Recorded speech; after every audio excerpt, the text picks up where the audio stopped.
Steamrolling along, everyone, here on Fine Music, episode 161. Our beloved Mary Thomas has something to share. Okay, so today my tag is, if you like to find music, go out. I'm going to talk about specific artists, even though I'll mention a number of them, but the point is, check out your local music scene.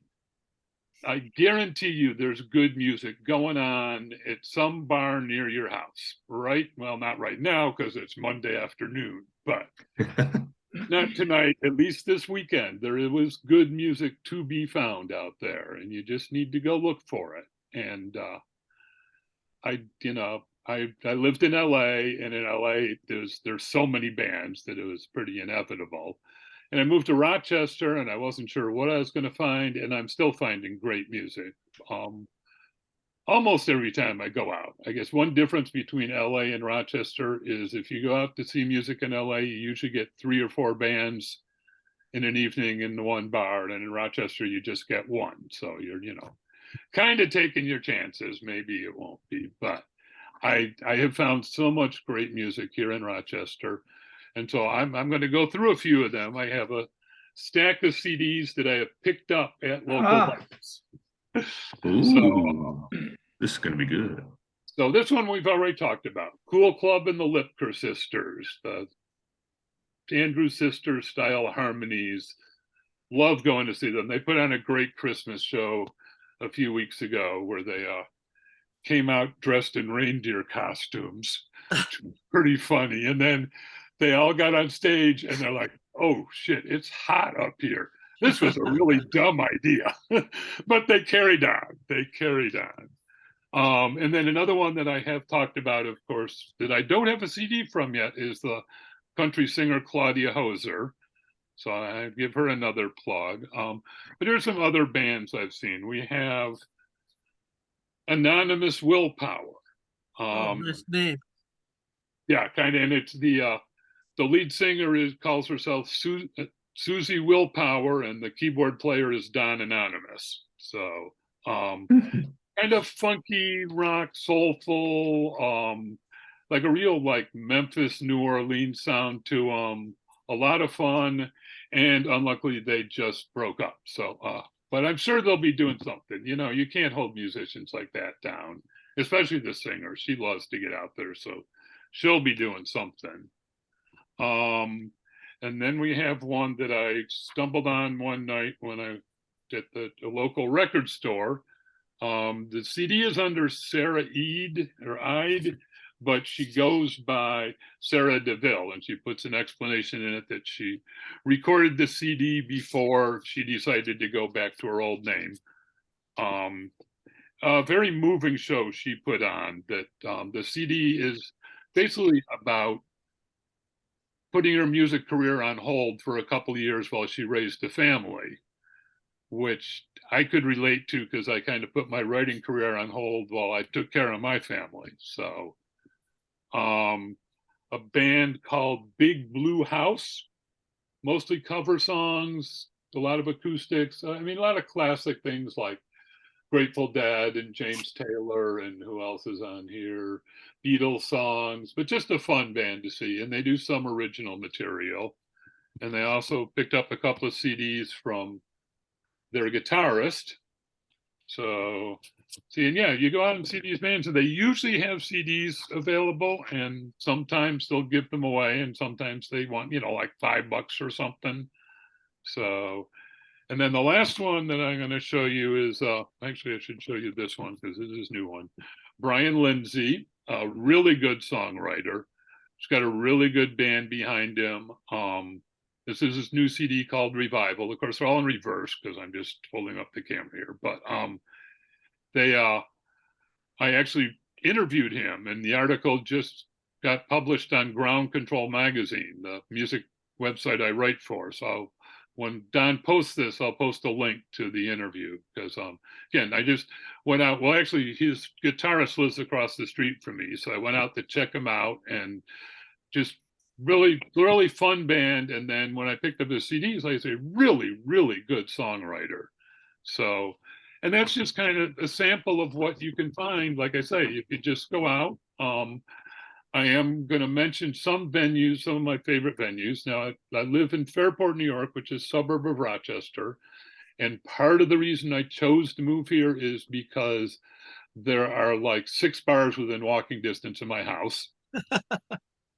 A couple of them are really good music venues. One's called Iron Smoke, which actually is a distillery. They make their own whiskey. They make a really good bourbon, and then they make a maple bacon version of the bourbon, and they make an apple pie version.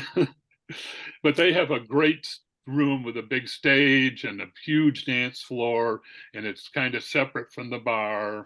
There's another venue I like a lot called B-Side, which is a bit smaller, but again, the music room is separate from the bar, and neither of these have sports on the TVs. Neither of these bars have TVs.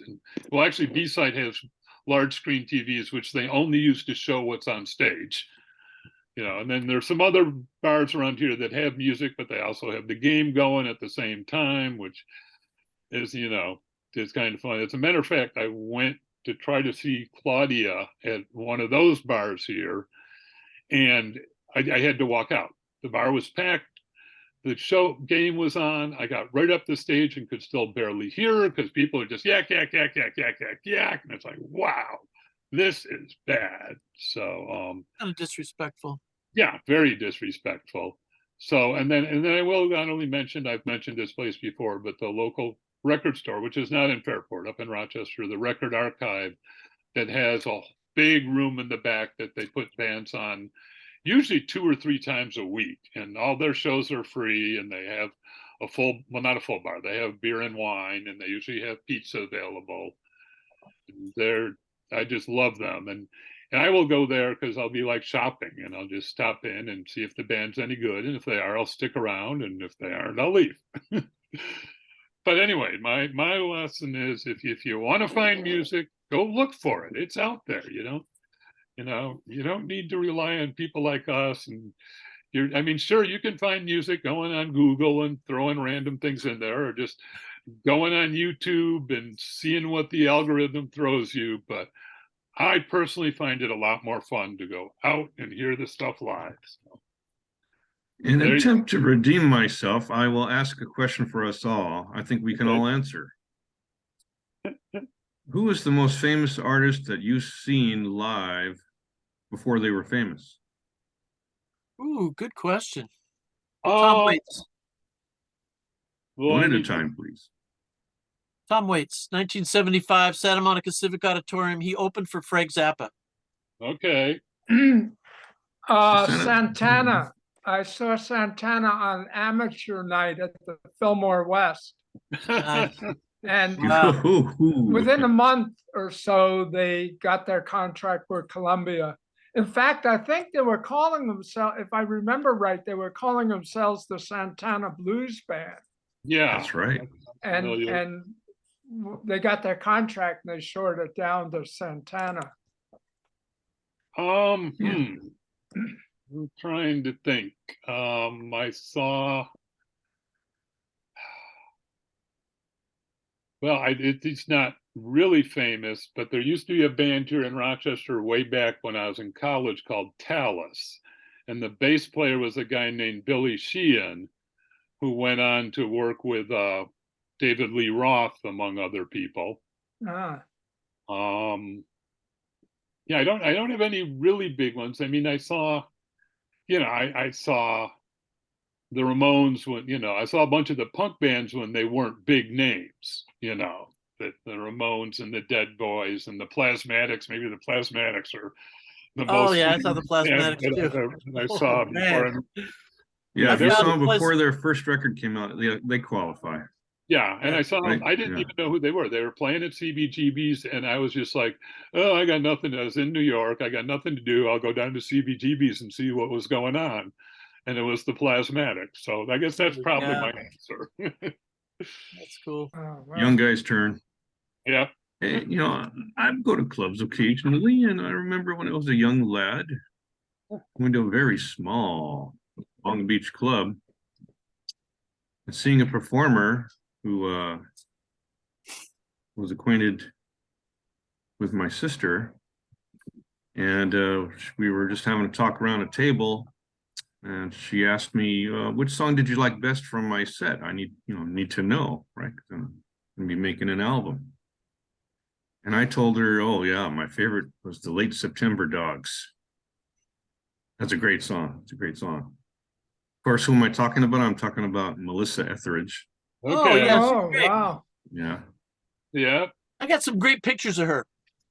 Got some great Yeah, photographs. yeah. I sent them to my sister. Oh, you did? Cool. Yeah, yeah. They're still friends all these years. Oh, wow. Wow. Okay. And Yeah. I was freaked out. I saw her in concert one time, and she ended the show with a version of Somewhere Over the Rainbow that just was knockout. It was just really awesome. Wow. Wow. well, she's a real music hound herself. Yeah. I actually saw her read poetry once. Nice. One of the perks of Next magazine was you remember Il Postino? The Sure. movie about Neruda. Mhm. Oh, yeah, yeah. Well, it was up for they were in the Oscar running, so they held a big event at Wolfgang Puck's restaurant on Sunset, where they invited all sorts of actors to come read Neruda poetry. And she was one of them. Patrick Stewart was one. But she was Wow. one of the best because she read a poem that she had loved all her life. And they had some of these people get up there and they reading out of the book, and obviously, and of course Patrick Stewart could read anything and he'd be great. But, Did William Shatner show up to read Lucy in the Sky with Diamonds? no, it was a pretty crazy event. So, well, that's like rubbing elbows with a star because I publish a magazine. Nice. And on that note, 161 has come to an end. Stay tuned for episode 162, the rebuttal to no. I'll explain in 162. Okay. Okay.